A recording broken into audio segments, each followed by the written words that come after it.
So good morning, everyone. All right. So before I wait, I'll share na my screen. Okay. Tapos, wait, hide video panel. Paano yung viewing ng remote control?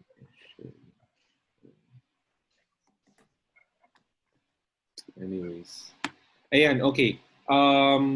All right, so I think it has to be clear for everyone. Okay, this template, I'm sure nakita niyo na naman, and it's quite a lot.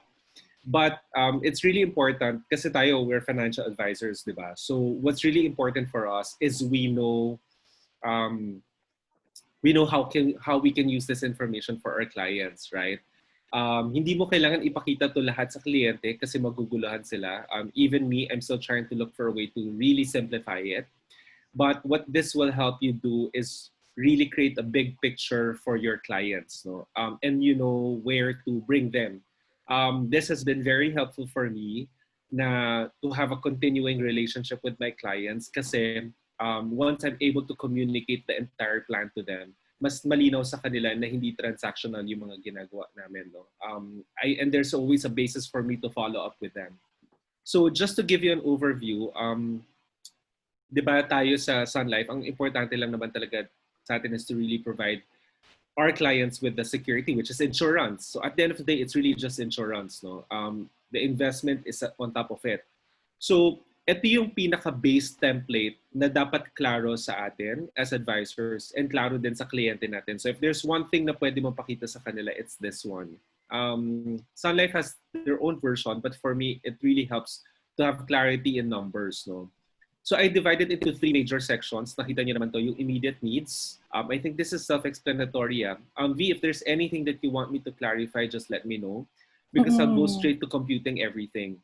But I want to emphasize this. So the first is immediate needs. Ito siguro, ano ko lang, I will just like to acknowledge that I have been using this template, Cito's template, since I joined Sun Life. And actually, ito talaga yung ginagamit ko sa mga clients ko. And because of this, I've made multiple sales. So hindi lang isa yung nabibenta ko dun sa client. So every year, we update it. We update it every year. And actually, may na-close din akong malaking sale dito. So, wow. Medium size, tsaka malaking sale. So, parang kasi mayroon akong isang client na meron na siyang policy sa akin. And then, one time, he asked me, magkano ba talaga yung kailangan ko for my retirement? And I used this to compute. And then, nag-apply siya ng 20 million insurance. Although, maliit pa rin yun. So, parang, additional na 20 million insurance. So, on top of yung mga, meron na siyang another 20. So, naging 40. So, this is really a good template. Okay. Thank you, V. At saka si V is consistent MDRT and Macaulay. Pwede sabihin, no? You want to be consistent MDRT and Macaulay? I'll give you a template.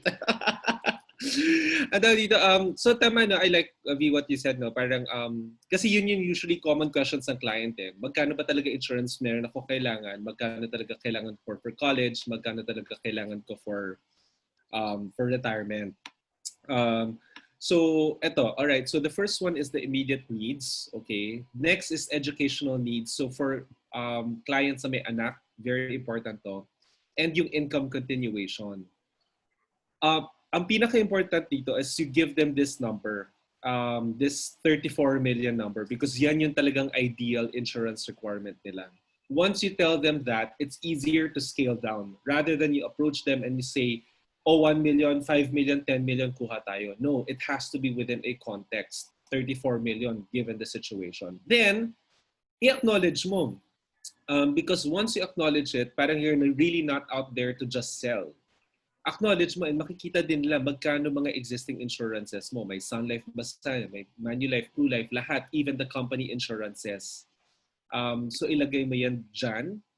And then the group insurance, company group insurance, I always use this because number one, it makes the client realize na heavily dependent siya sa group insurance. Kasi may mga kliyente, I won't get na because may insurance kami sa kumpanya.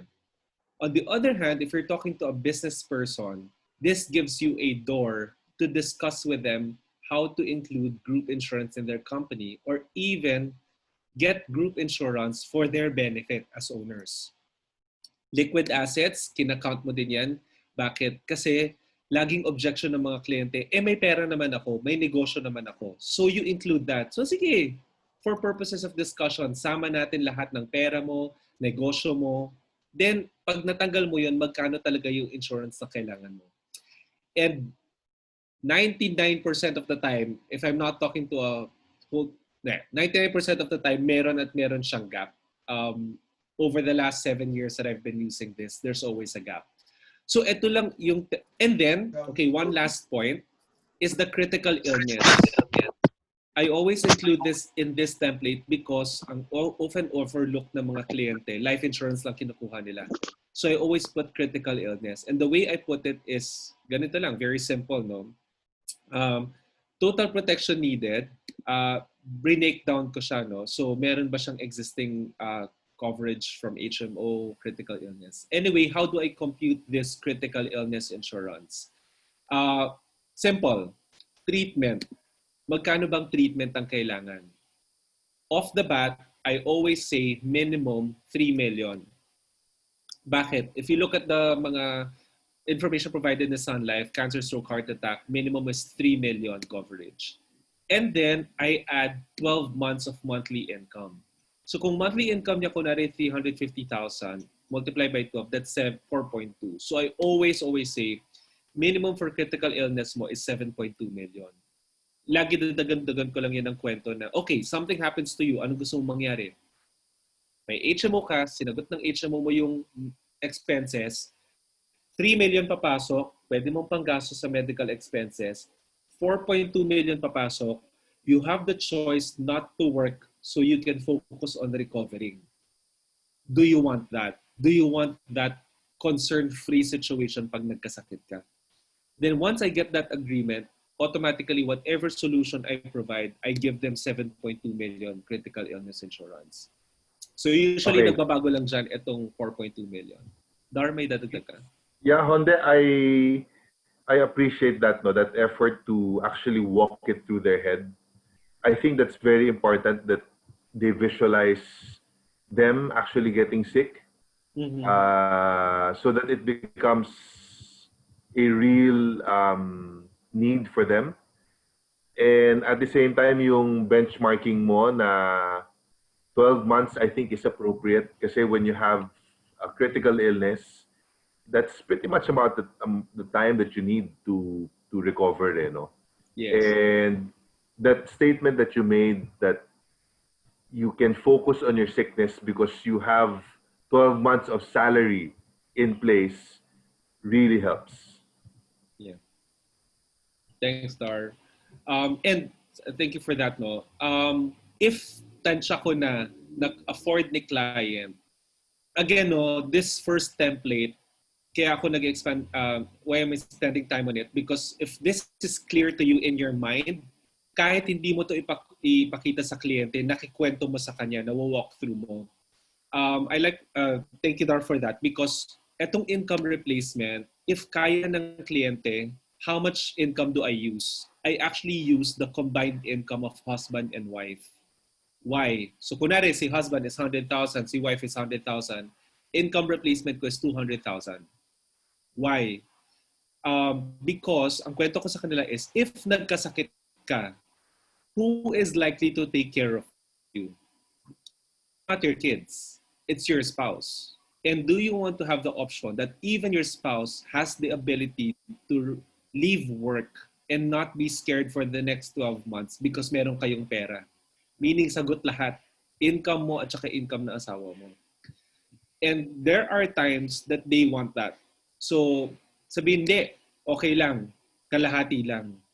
Di ba? Imagine mo kung nagsimula ka sa 4.2, sinabi niya 2 million. 5.2 pa rin yung critical illness mo, di ba? So, easier always to scale down rather than to scale up. All right? So, that's for critical illness. Now, so let's go back to this template, how you fill it up already. There's pre-work that you need to do. I don't have to expound on it, but it's really here. Setting the clear goals. This is important because once you start discussing with your client, alam mo ko lang kung ano pa-prioritize mo. Why? Um, just one point, no? There's this study na inaral nila yung mga financial advisors at saka yung mga kliyente nila.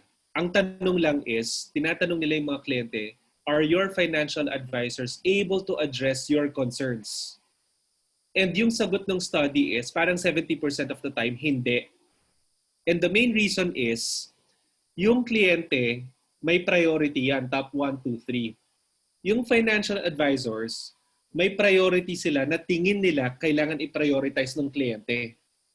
So for example ako, as financial advisor, feeling ko ang priority niya dapat life insurance, critical illness before investment. Si kliyente gusto niya critical illness, investment, then life insurance. Pag trinay mo isagot based on your priority, hindi siya nakaka-respond well to your solution. Kaya ako to pinasok because I want to understand ano muna sa utak ng kliyente, ano yung 1, 2, 3 niya. Then nahanapan ko ng paraan, sagutin ko muna yon, then isisingit ko yung i-build up ko yung sagot ko based on the 1, 2, 3 niya dun sa gusto kong i-push. That's why this is here. Hindi lang yan parang, oh, what's your priority? No, this gives you a strategy how to create the solution for your client. Questions? I'm sure na-review niyo na to. This will give you an idea. How you can use the information here, i-discuss nyo na lang sa UMs. Profile, easily this gives you a lot of information for future proposals. Ang dami mo makukuha dito. Kailan birthday ng tata, ng asawa niya, mga anak and all. Mapapadali ka sa pag-fill up ng application form. Malalaman mo kung anong mga solutions pwede mo gamitin later on. Example na lang, nakuha mo na insurance yung parents. Oh, Sunfit and Well. Pag nagpadala ka, hindi ka na magpapadala ng random. Ito ginagawa ko eh. Hindi na ako nagpapadala. I'm sure nakita nyo na yung sa thread natin yung mga templates, di ba? When I send to my clients, I send based on their ages. So yung secretary ko, papagawan ko na siya. Come up ka ng ganitong template, ganitong age, papadala ko. That's why madali, di ba? Okay, next net worth. Fill up nyo lang yan. One thing lang na kailangan kong emphasize, guys, is this estate tax computation. This will be helpful. Simple lang naman siya. No? So kunwari, lumabas dyan yung assets ng kliyente. Kunwari, lumabas dyan, net worth niya 50 million. Tapos may asawa siya. Okay. Automatically, kinompute na niya, total assets 50 million. Alright. Basta may computation yan. Balikan natin yan pag finil up na natin yung template. Ha? Alright. So that's last two Excel file for your pre-work. Okay. Is yung income, source ng kliyente. Okay. Yung client mo, yung asawa niya. Kung may businesses na sila, kung may investment. Very basic, they will tell you yung client mo, yung information. But, pag na-explain mo sa kanila bakit importante na makita mo rin kung ano yung salary ng asawa, they'll be most likely bibigay nila information na yun. Pati business, pati investment. Nasa kwento lang yan. Anyway, that's not my role now. It's really to show you Excel. You can discuss this with your managers. So ito pre-work yan, but and then yung expenses. Etong expenses, sometimes pag yung kliyente, a certain personality, gusto ng Excel, pinapadala ko to. Minsan, kausap ko lang yan, o sige, ganito na lang, isipin lang natin expenses mo, magkano ba binabayaran nyo sa bahay? Yan. Eh, ba't sa kotse? Ganyan. As in, kausap ko lang yan sa telepono, nakwento niya na sa akin lahat. O sige, ganito ha, padala ko sa yung Excel, actually sinulat ko na lahat na napagkwentuhan natin. Tignan mo lang kung may na-miss ka. Pero based on this, ang nagagastos mo, 170,000 per month. Tapos sasabihin nila, Cito parang sakto, parang ganyan. Or parang kulang yan. Or parang sobra yan. O sige, adjust lang natin. Whether they agree to fill this out or not, meron ka ng idea ng expenses. And you will use this for retirement. You will use this for income continuation. You will use this para sa kwento mo sa critical illness. Alright? So yan yung pre-work mo. Alright? So let's go now to the template. Guys, may question ba before I go to the template already? Important lang yung pre-work talaga ha. And this really helps you come up with the pre-work. Okay, immediate needs. Ano ba yung immediate needs niya? Unang-una, ito madali ito. Ito lang pinaka-template mo sa immediate needs. Ang kwento ko, alright, pag namatay ka, hindi ka naman diretso sa kabaong, di ba? So normally, you spend something for your medical expenses. May HMO ka ba? Number 1. May medical insurance ka ba? Number 2. May critical illness ka ba? Number 3. Kung lahat yun wala, I put here, let's just say 500,000. Bakit 500,000? Well, based on experience, yan yung ginagastos sa mga kliyente. Di ba, uso na ngayon yung catering. Pero catering during sa libing, di ba? So, sorry. Ano pala, medical expenses. So, sorry, napunta ako sa funeral. Medical expenses. So, easily, whether bayaran lang nila 100,000, 200,000, walang problema, yung pamilya mo na ilabas yung katawan mo sa hospital para lang mapalibing ka. You just want that out of the way. 500,000. Okay ba sa'yo yun? Hindi. 1 million, lagay natin. Mas komportable ka. Usually, magkikwento na yan ng experience nila sa family. Then, you use that. Okay. Next, funeral and burial needs. Nalabas ka na sa hospital, ililibing ka na lang. Diba? So, easily 500,000. Gawa ka ng kwento, paano, bahala ka dyan. But, yan ang basic ko. 500,000 at saka 500,000 on funeral and burial needs. So, easily 1 million na yung insurance nila. Kung yung kausap mo, sinasabi niya, may insurance na ako. Sabi niya, magkano? 1 million. Yan palang nasasagot ng 1 million mo. Okay? Next, liabilities. Kotse. Kotse dahil ang mga bangko, hindi naman yan nanghihingi ng MRI pag umutang ka para bumili ng kotse. Diba? So, saan mo kukunin itong information na to? Kukunin mo to dun sa net worth. Natanong mo yan dito sa liabilities niya. Kotse, car loan. So automatically, malalagay mo na yan kagad. So kunwari, bumili siya ng SUV. Alright, meron pa siyang 700,000 na utang. Lalagay mo dyan. Real estate. Okay, ano to? May mga kliyente, bumibili ng home loan, may MRI. Okay yan, covered yan. Gusto mo lang iklaro na meron sila. May mga ibang kliyente na bumibili ng pre-selling na mga projects. For example, kliyente mo bumili ng Rockwell na lote, 12 million. Usually, pagka nag-pre-selling ka, yung mga developer, hindi naman sila hihingi ng MRI para i-cover yung binili mo na pre-selling dun sa developer. And usually, itong mga developer, nagbibigay yan ng flexible terms wherein you pay the down payment for 12 months, 24 months, yung utang sa bangko after 2 years pa. Therefore, kung iba-bank loan mo yan, 2 years later, wala kang MRI. So tinatanong ko yan, meron ka bang biniling property na pre-selling na walang MRI? So kunwari sabihin niya, yes. Alright, meron ako binili sa Rockwell, 12 million. Alright, 12 million. Okay. So, or makikita mo yan, again, dito sa net worth. Natanong ko na yan dito. Meron ka bang biniling mga property na walang MRI na binabayaran mo over the next 2 years? Nakapasok yan dyan. Then, ito na. Estate settlement cost. So papakita ko na yung template ha. Depending on, dito sa balance sheet ng kliyente, alright? Depende sa balance sheet ng kliyente, makikita mo ngayon kung ano yung net worth niya. Let's just take, for example, this client. Kunwari ang net worth niya 50 million, alright? So 50 million, by train law, deductible for residents is 10 million. Standard deduction is 5 million. So ang taxable estate niya is 35 million na lang. Kung mag-asawa sila, hati divided by 2. Very simple lang, 17.5. At 6% tax rate, ang tax liability niya, 1 million. Alright? I usually show this why. May mga advisors na sabihin niya, sige, let's just compute for your tax estate. Magkano ba total assets mo? 50 million? Let's put 6%, 50 million. Alright, so 6% sa 50 million. Wait. Now, you can do that. you can do that.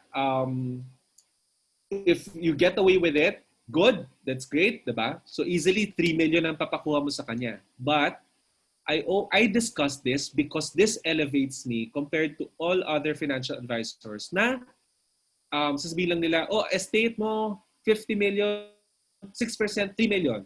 Diba? Parang ganun lang. And remember, ang dami ng seminars ngayon. So, your clients are getting more and more informed. So, alam nila to. So, once you discuss this elevates you against other advisors. Uy, alam niya pinag-uusapan niya. Diba? So, 1 million yan. You're not out there to just sell a big coverage.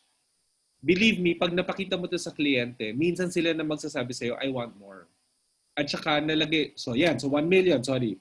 Not here to teach you how to sell. Okay, so 1 million. So kunwari 1 million yan. 1 million, okay, there. So easily, immediate needs pa lang, 14.75 million na yung kailangan niya. Alright? Now, before I go to education, clear ba yung immediate needs, guys? Alright, so okay, so clear. So stage 2 na, in educational needs. So this is where it's exciting. So I sent you a quick computation on how to compute for your college fund, no? But this one, so kunwari, child 1 niya is asan yung profile ni client? So child 1 is 8 years old, child 2 is 6 years old.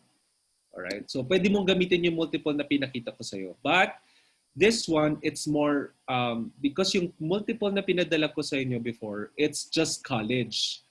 Remember, ang education includes grade school, high school, and college. Alright? So, you go to the education template. Alright? Ito, ang papakita ko pa lang sa inyo is for 8 years old and 6 years old. I have templates for each age. 0 up to 15 yata. Okay? Para lang makita nila. Alright? So, piliin mo lang yung age 8 years old. Now, how does this work? So, nakalink to. Nakalink to. Name ng client, name ng child, age ng child, age ng client. Pinapakita ko yan dito. Okay? Because gusto ko ma-feel nila, oh, pagdating ng college, 48 years old, 49 years old ka na. Tingin mo, ano yung trabaho mo by that time? Anong situation niyo by that time? Ganun lang yun. I'm not even asking for an answer. Rhetorical lang. Para ma-feel lang nila, oh, okay, nandun ako. Okay. How do you fill this template? Grade 1 to 6, okay, easily 7%. Hindi yan nababago. I didn't put a yellow highlight there because I looked at all private schools in the Philippines. Average increase is 7%. But if you want to change it, pwede mo naman palitan yan. But naka-fix na yan, 7%. Grade 1 to 6, ask them, okay, ito si Chase, 8 years old, anong grade ka na? Magkano tuition na binabayaran mo dyan? Supposing it's 150. In my experience also, yung bracket na to, grade 1 to 6 versus grade 7 to 12, may additional 10 to 20,000. So kaya ginawa ko siya plus 10 to 20,000. So, fill-in mo yan. Maganda if you can get it from the client para alam nila na yung numbers na sasabihin mo sa kanila, galing sa kanila.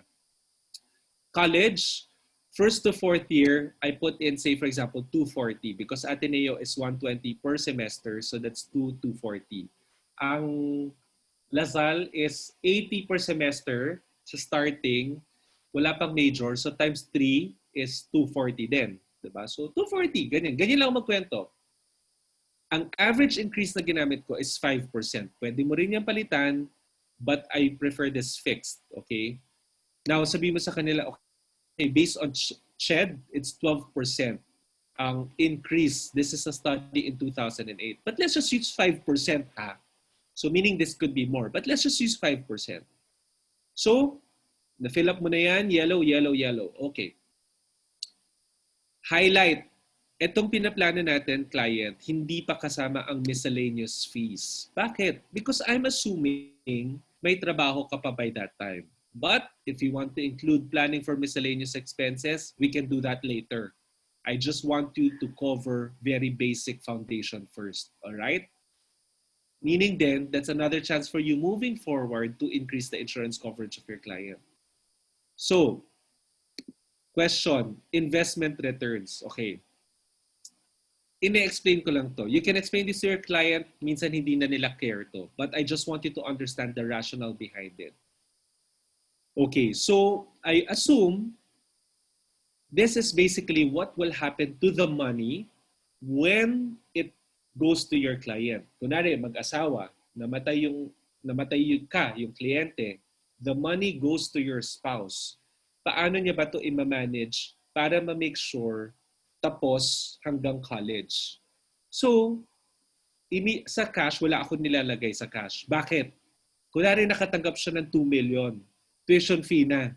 Tatanggalin niya na yun yung kailangan niya for that year's tuition fee. The remaining, i-invest na yan for at least 1 year. So 2.5% ina-assume ko yan for fixed income, bond funds. This is average. If you look at our data, parang minsan 3, minsan 4, but ako conservative 2.5. Equities, I assume 10% long term. If you really want to be conservative, pwede mo yan gawing 8. But let's just use, for example, it's 10. All right? Allocation, I put 20% in cash. Bakit? Just in case kailangan talaga nila ng pera, meron silang mabubunot. 40% fixed income, 40% equities. Yan. Or, for me, medyo finifix ko na to, 90% of the time, hindi na nila to binubusisi. Even 95% of the time, I just want you to understand the rationale behind it. So, ang average return on investment is about 5%. So, naka-key in na yan. Hindi nyo na kailangan galawin yan. Now, what does this table look like? Imagine mo, itong tatlo lang ang ipapasok mo. Napasok mo na yung pre-work, tatlo na lang. Ito na yung lalabas. Alright, let me explain. Basically, ang sinasabi nito, for itong 2.6 million, alright? Yan, 2.6 million, alright? What does that mean? If may 2.6 million ka, Mr. Client, today, pwede na natin iset aside yan para ma-make sure mo na yan na yung gagamitin mo for your child's tuition fee from today until college. Kung may 2.6 million ka or 2.7 million. Yun yung ibig sabihin nun. What does this mean, Mr. Client? 1.3 million, if makakaipon ka ng 1.3 million by the time mag-grade 7 yung anak mo, that will address tuition fee from grade 7 to grade 12. Same thing, itong 1.56 million, Mr. Client, pag meron ka niyan by the time mag-college yung anak mo, then masasagot mo yung tuition fee niya from first year to fourth year college. Klaro? Alright. So, balikan natin to. If you do not have 2.7 million today, cash, excess cash na hindi mo gagamitin sa negosyo, or pwede mong set aside for tuition fee ng anak mo, dapat may 2.7 million kang insurance coverage. Bakit? Client, pag namatay ka, you want 2.7 million pumunta sa asawa mo or sa anak mo, make sure makakaaral sila from grade 3 to 4th year college.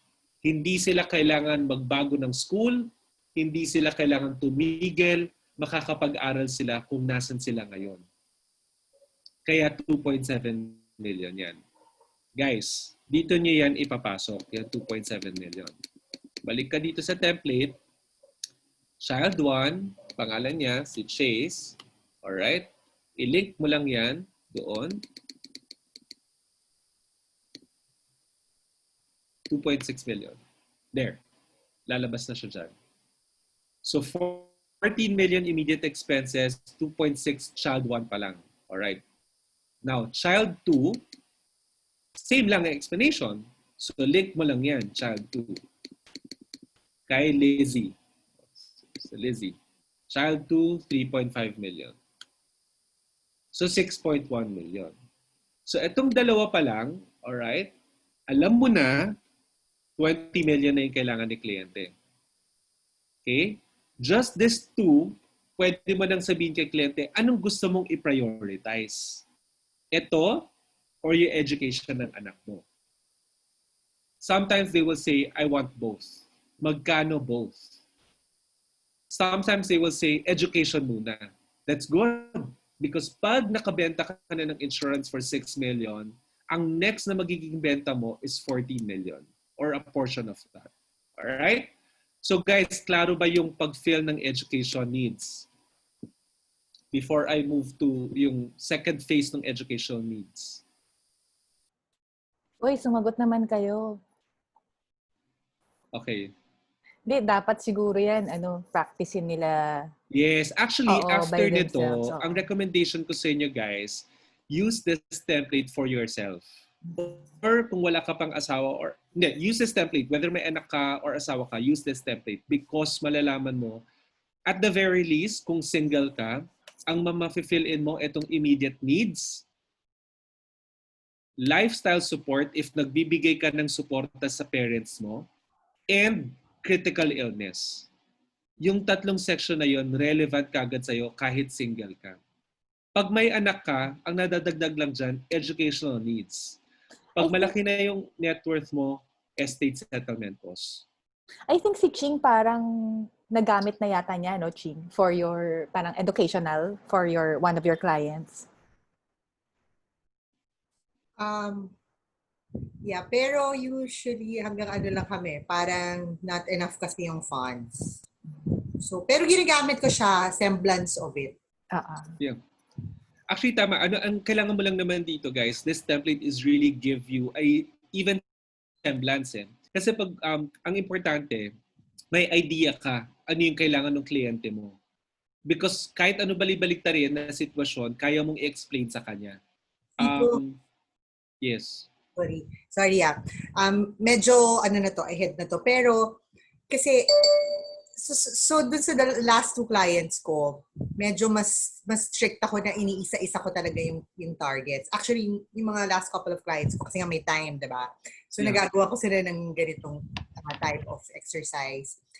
And sometimes the effect is na-overwhelm sila. Actually, it's expected. Na-overwhelm talaga sila. Para sumasakit yung ulo nila na ang dami kong I have to care for. And one way for me to assure them is pag naman halimbawa na surpass mo and you're still alive, 'di ba? And you're able to send your kids to school using your own let's say your own salary. Nagmo-move, tama ba? Nagmo-move naman yung protection requirements mo. Tama ba siya na explanation ko? Yes. Okay. Actually, the way I explained it sa client, it adds up to your income protection. Parang ganon. Kasi parang, kung lumabas siya na halimbawa 50 million, hindi naman nila kaya. So, parang kinakabahan sila na, okay, so may malaking gap. So yun, ina-assure ko na lang sila na pag naman na-meet mo yung milestone na yun, then it's one less chunk of a problem na, di ba? Or one less chunk of a challenge. Tama ba? Yes. That's right. That's how you walk them through it. Kaya nga, means, kasi talagang ang lalabas dito, malaki yung number. Because that's really the ideal. Actually, if you have this kind of coverage, yan talaga yung totoong security. That's really the real financial security because anything can happen to you now. Imagine mo lahat yan sagot. And really, when the client becomes overwhelmed, you take a step back and really just assure them, actually, totoo, it's overwhelming. But that's the reality of life. And that's why we're here as financial advisors. How can we, this looks like a huge elephant to you, but this can be managed bit by bit. So yes, tama yung sinabi mo. Ano munang gusto, kaya important to itong set clear goals Kung education lang, you start with education. You don't have to show them the entire thing. Actually, ano na yan to all of you, as you practice this, mahanap mo saan mo pwedeng galawan yung kliyente. Minsan, ang di-discuss ko lang sa client, education lang. Tapos, pagka na-close na yung deal, I go back to them, all right, na-set up na natin yung education. let's go back to the financial plan and see how this has improved your situation. And then tsaka ko siya papakita. Pwedeng ganun eh. Kasi, imbes na ma-overwhelm sila, alam nila they've done step 1 or they've done step 2. So yes, Ching, I agree with you on that one.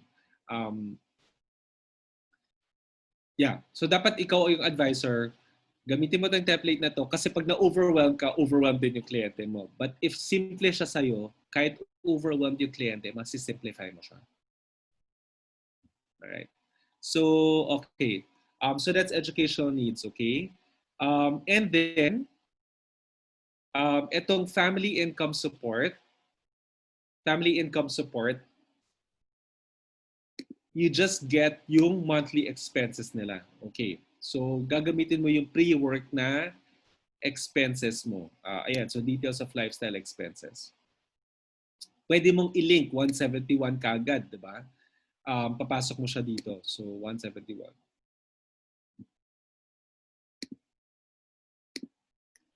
Okay, 171,000. So, meaning, in one whole month, 2 million, one whole year, 2 million.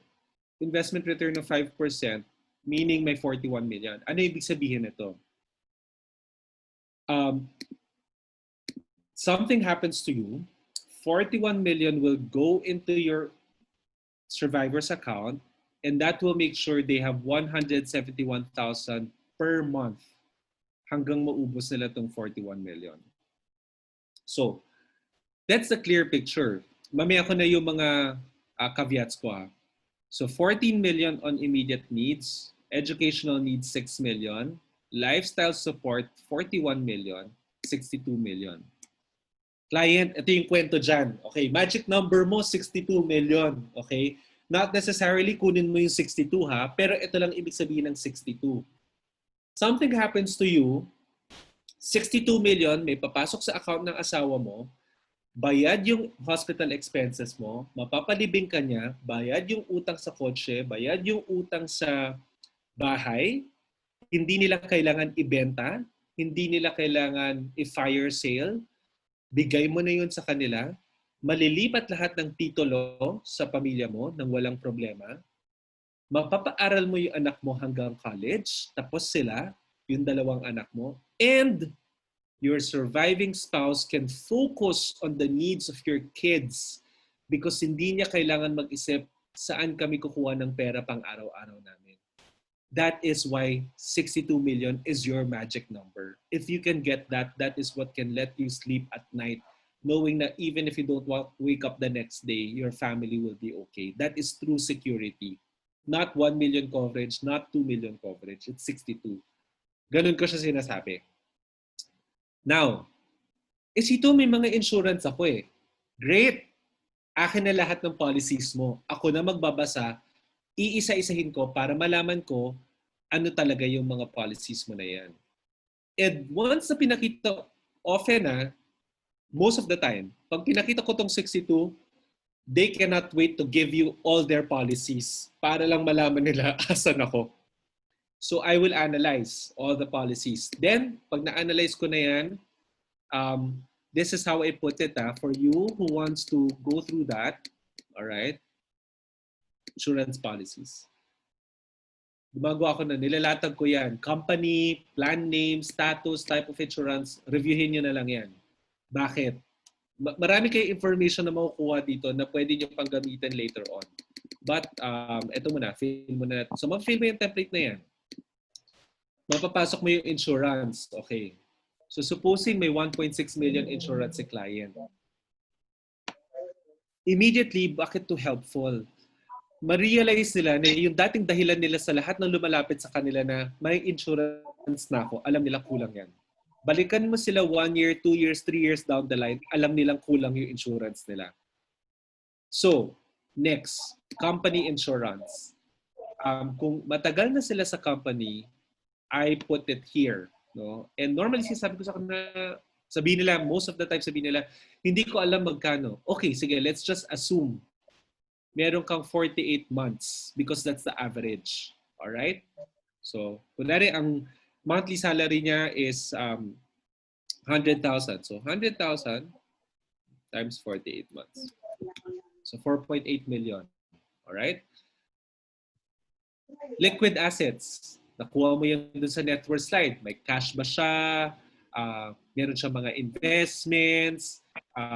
Nakikita mo yan. Kasama dyan yung mga investments na nasa insurances niya. Mga accumulated dividends, accumulated endowment. Alam mo yan.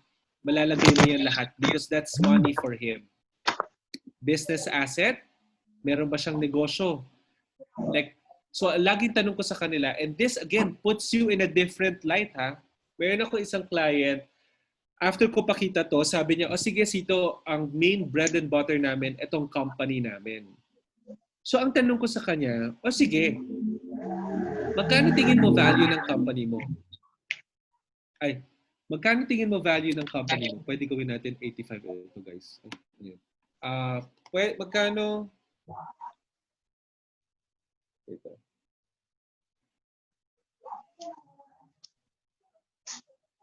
Okay. Magkano yung negosyo mo? So sabihin niya, 50 million. Okay, may question ako sa'yo. Mabibenta mo ba yung negosyo mo pag may nangyari sa'yo? Magiging cash ba yan? Pag sinabi niya na hindi, then zero lalagay ko dito. Pag sinabi niyang hindi, alam mo nang kakusapin mo siya about business insurance later on. Pag sinabi niya, sige, mabibenta yan. Okay, magkano? Lagay mo dyan. Kunin mo lang. Alam mo na, pag nilagay niya na, sabi mo, I can sell that for 100 million. Normally, pag nilagay mo 100 million, hindi niya sinama yan dito sa net worth niya. Hindi lalaki yung estate tax niya dito. Then lalaki na naman yung insurance niya dito. Alright? So anyway, itong kliyente ko, sabi niya hindi niya mabibenta. Sige, later on, pag-usapan natin after this, paano mo maliliquidate yung investment mo. Pero for now, ito muna. Real estates, may mga property ka ba na mabibenta aside from the primary residence? Pag wala, zero yan. No, I want the primary residence to stay with my family. So, automatically lang yan, ma-add yan. In-add niya itong lahat na to. So, 11 million. Meaning, ang kwento, client, kailangan mo na 62 million. Lahat ng insurances mo, negosyo mo, company insurance, pera niyo sa bangko ngayon will only give you 12 million.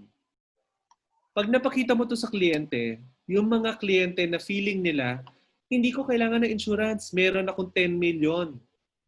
Suddenly, the 10 million is small. Diba? Yan naman ang rule natin eh. It's really just to trigger ideas in their head.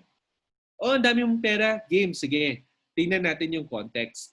So ngayon, may gap siya na 50 million. Alright, so umabot ka na, diba? So umabot ka na 50 million. Na-discuss ko na yung critical insurance kanina. Okay, 50 million. Mr. Client, gusto mo ba to get 50 million? Ayan, marami ng objections yan. Sabihin ng kliyente, pag natapos yung anak ko sa pag-aaral, hindi ko na kailangan yung 6 million. Hindi na sila dependent sa akin. Ang dami, marami yan. Okay, sige. That's right. I agree with all your questions. So, ganito yan. Ang ideal coverage mo, guys, before I go to the different scenarios, klaro ba? Okay, kung walang sumagot, I'll just proceed ha. 50 million. Yes. Okay. So, ganito ko dinideal si kliyente. Okay, so lalagay ko dyan. So, lalagay ko dyan 50 million. Lilink ko yan. 50 million. Okay. Kulang siya ng 50 million.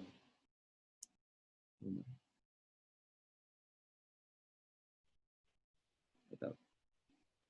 Gap na pala to. Ayan, courses. Ayan, okay, sorry. Okay, guys, huwag nyo ito tignan na. Hide ko lang to. Okay, hide. Okay. So, ideal situation, 62 yung kailangan niya. Okay. 11 million current sources. So, 50 million yung kulang niya. Okay. Pag all kids of legal age 21, mababawas ngayon yung may mababawas dun sa 60 million. So, paano yun? So, kunwari, pwede mong gawin. Out of the 62 million, dahil hindi na yung mga anak niya, 21 na, so wala na yung education. So, babawas mo yung 6 million. Ano pa? Dahil hindi na sila dependent sa parents, ang kailangan mo na lang suportahan yung spouse. So, ibig sabihin, kalahati nitong income support, wala na. Sample lang. Okay, so tanggalin mo ngayon yun. So kalahati ng income support, wala na kasi wala ng kids. So spouse na lang. So magkano kailangan niya? 35 million. 35 million, ang kwento dyan, lahat ng utang, mapapalibing ka, masusuportahan mo yung spouse mo. So ang gap mo, 23 million na lang. Alright. O sige, masyado pa rin malaki. O ganito na lang. May mga iba sa spouse, gusto lang nila 2 years transition para sa spouse. Pagkatapos nun, maghanap na lang yung spouse ng ibang paraan paano mabuhay. So ang gagawin mo dyan, i-add mo lang yung immediate needs, wala na yung anak, plus 24 months times the support. 18 million ang total requirement, 7 million na lang ang coverage. So pagka ganun, napakita mo sa kliyente, o sige, at the very minimum, kahit na yung mga meron kang existing, kulang ka pa rin ng 7 million. So let's get you a 7 million insurance. Cito, question. Yung 14, yung 2 years transition na lang, Okay, 2 years transition. naka-ano ba siya? Naka-inflate ba siya to... Hindi. Hindi Hindi siya kasi, inflated. kasi current siya. Current. Well, more because pagka in-inflate ko pa to, maguguluhan. Oo, tama. Masyado Oo. masyado nang complicated. Kung kaya ng brain cells ni client, go. Pero kung hindi, ganyan Oo, na lang siya. Totoo. Okay. Alright. So another scenario, what if hindi siya all kids of legal age 21, which is yung situation talaga ni kliyente ngayon. May 8 at 6 years old siya. Pero gusto mo lang talaga yung skeletal requirement.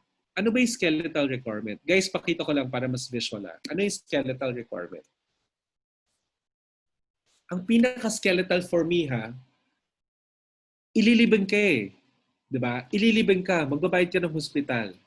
Skeletal yan. Ayaw mong may utang, bayad yan. O sige, sabihin mo na lang, o sige, ano ba, yung pre-selling mo na bahay, gusto mo ba ibenta na lang or gusto mo para sa kanila pa rin? Sabihin niya, hindi na, benta mo na yun, bahala na sila, basta mabenta yung property na yun. O kunwari, hindi yan problema.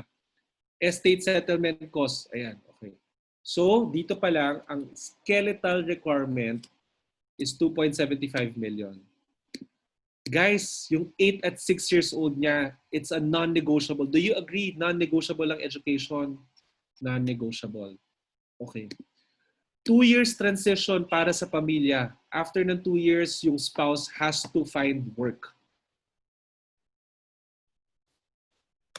Skeletal requirement. Okay. So magkano skeletal requirement ni client? 2.75 plus 6 plus 4, 13 million. Meron siyang 11 million available. So magkano yung pinaka-skeletal na gap niya?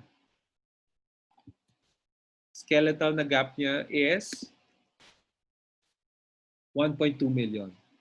Alright? Eh wala siyang critical illness. Sorry. So kailangan niya na 7.2 million. Alright. So anong solution mo sa kliyente? VUL, round up mo na yan, 1.5 million coverage face amount. Tapos dahil times 4 ang pwede para makakamap ka ng CIB, 6 million CIB. At imagine mo lahat ng discussion na to, kung ayaw niya yung buong 50 million, meron ka pa rin mabibenta na 1.5 million kasi yun yung skeletal requirement ng kliyente. And emphasize mo yun, dahil skeletal siya, every year kailangan natin i-review to, anong nangyayari, anong sitwasyon, diba? Cito, patingin nga ulit nung skeletal, yung sa taas. Ito. Ah. So, medical needs, funeral needs, liabilities, yung kotse, assuming itong 12 million kasi investment lang yan, hindi yan primary residence. Tapos kung yung primary residence sila, may MRI, covered na yun. Kasi Estate settlement costs, oo. Cito, pwede natin silang, wait. Pwede mo rin siyang offeran ng di ba? Parang combination of a term insurance and PUL para pwede nilang i-upgrade. Yes. Actually, ang ginagawa ko, pag ito pinakita ko sa kliyente, minsan mas gusto nila yung coverage. So, bibigyan ko sila. Papakitaan ko, sige, magkano ang 50 million coverage. Then I wait. Kunwari 50 million coverage, kunwari for a 30-year-old, that would be about 3%, di ba? Ano yan? Pagka 2 million. 2 million, mga 2 million, di ba? Mm. O sabihin nila, o sige Cito, 2 million, kaya ko lang 500,000. Mm. Ay di game, 500,000. Diba? Oo, not bad, di ba? Not bad, diba? O kaya sabihin nila, Cito, actually, meron ako yung isa kong kliyente, sabihin niya, Cito, 500,000 kaya ko, pero gusto ko talaga yung coverage eh. So ang gagawin ko, titingin ako ng term for the coverage na 50 million. Magkano yung, kasi normally ang term sa 50 million, so ang VUL option 1 mo is ito. VUL option mo, sulat ko lang guys ha. Nakikita nyo naman. VUL option, 50 million. Okay? 50 million. So ang premium niyan is about 2%. Ay, magkano V? 4%, 2 million yan. Okay. Face amount to, no? Okay. So, yung client sabi niya, Cito, hindi ko kailangan kaya 2 million, 500,000 lang. Then go ahead. Diba? Saya ka, 500,000. Pero sabi niya, pero Cito, gusto ko talaga yung coverage na 50 million eh. So, ang gagawin ko, term. Term na 50 million, which is, on average, mga 1% lang yung premium niyan.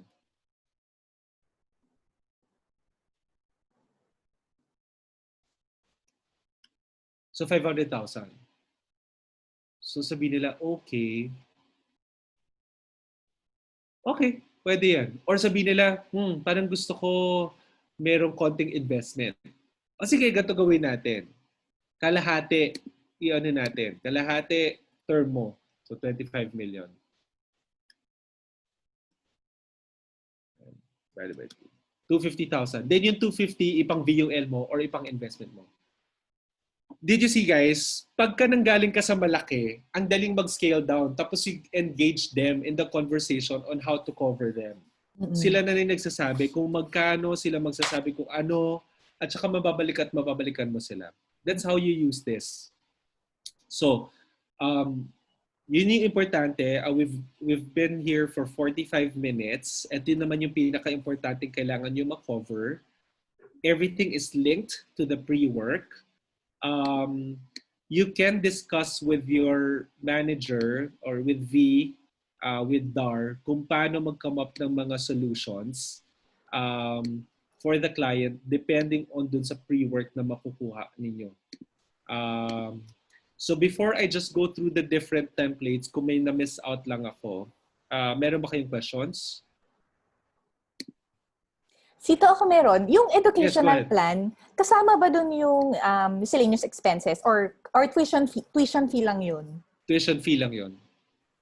What I do, quick computation plus 20%. Kung ano yung come up na figure. Kasama, kasama niyan yung mga ano niya, allowance or... Yes. Well, actually, tignan mo. Ideally, I do 50. Mm-hmm. Pero kung skeletal, it's 20. Tignan mo. And guys, ito pwede nyo What do you mean 50? 50% more? Miscellaneous. Oo. Half of Pag that. Pag pinakita nyo yung education template, sige guys, i-adjust ko tong template para may option kayo for miscellaneous. Guys, tignan nyo, without miscellaneous, lagay ko lang 2,663 million.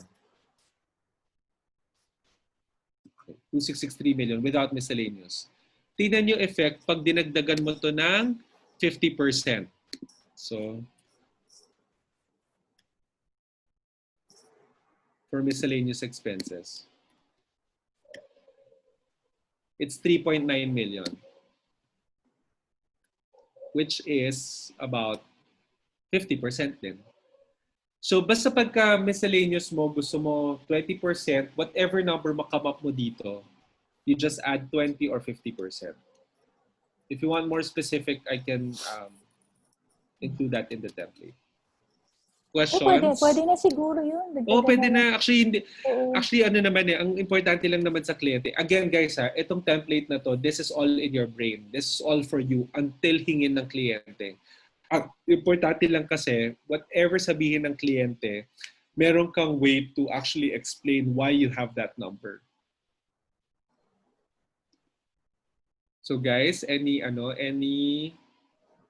else before I look at other templates? So guys, kung wala, okay, tingnan niyo to si Chase. Alright. Ano yung mga, once na na-close mo na yon si kliyente, kunwari nakuha niya na yung insurance coverage, ano pa yung mga iba mong pwedeng negosyo sa kanya? This one is, wait lang V, before I proceed, baka naman too much na. Kasi 1 hour na, 45 minutes na tayo. Ay, Meron okay ka pa pa. tanong? Wala na, okay na. Okay na. Okay. Guys, so ito. Another way to prepare for education. Wait, sige, education. Another way to prepare for education. Guys, nakita niyo to, di ba? 2.6 million, yan yung kailangan niya. 1.3 for middle school, 1.5 for college. Guys, ito yung itsura to explain talaga kung talagang gusto makita ng kliyente, talaga ba 2.6 million kailangan? Pakita nga. Okay, kung gusto lang naman, pero rarely nila gusto makita yan. 2.6 million nag-start ka, okay?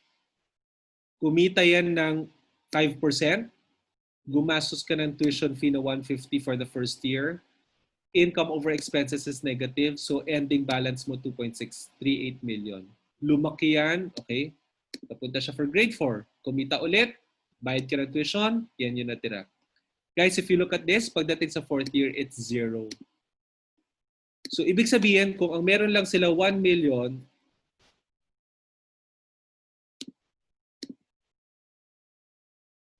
hanggang grade 6 lang makakaaral yung anak nila. Diba? So, that's why important, at least 2.6 million. Minsan kailangan mo sabihin yun, okay, yung 1 million mo na na-set aside, hanggang grade 6 lang yung anak mo. Okay, diba? Okay, another way. So this one, what is this savings plan? And this is, again, this will be helpful if you do it for yourself. Okay. May kita nyo dito for college, all right? Ang target is 1.5 million. Saan ko yan nakuha? Ito yan, 1.5 million. Yan. Nilink ko yan, 1.5 million. Basically, ang sinasabi lang nito, between now hanggang mag-college yung bata, which is about 10 years, kailangan niya mag-save ng 10,000 pesos per month. Alright? So, nakita niyo na yung education training, dyan yung pwedeng gamitin yon. That's just one child. Now, high school. Okay. May savings na ako for college. Nagagawa ko na yan.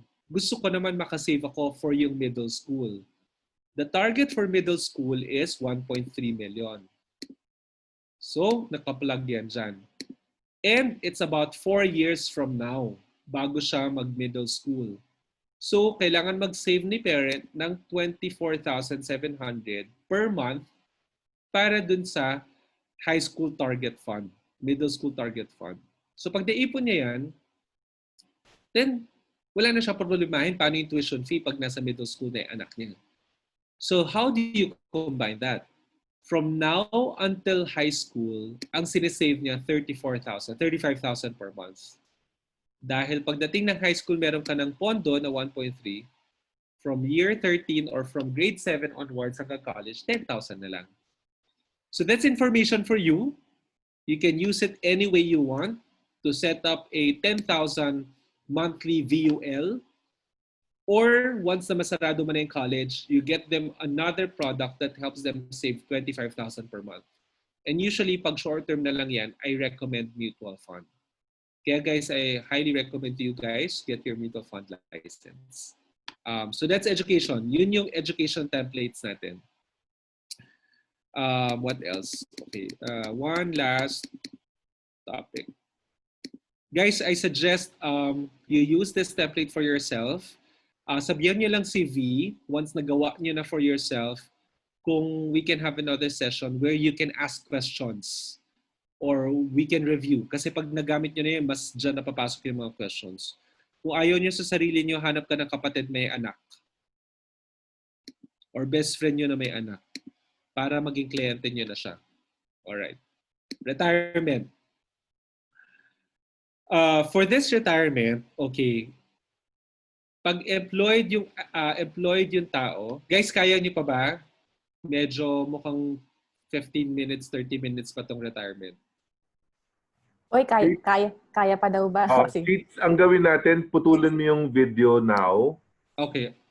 That's for education. And then, itong retirement, isa pang ano. Okay.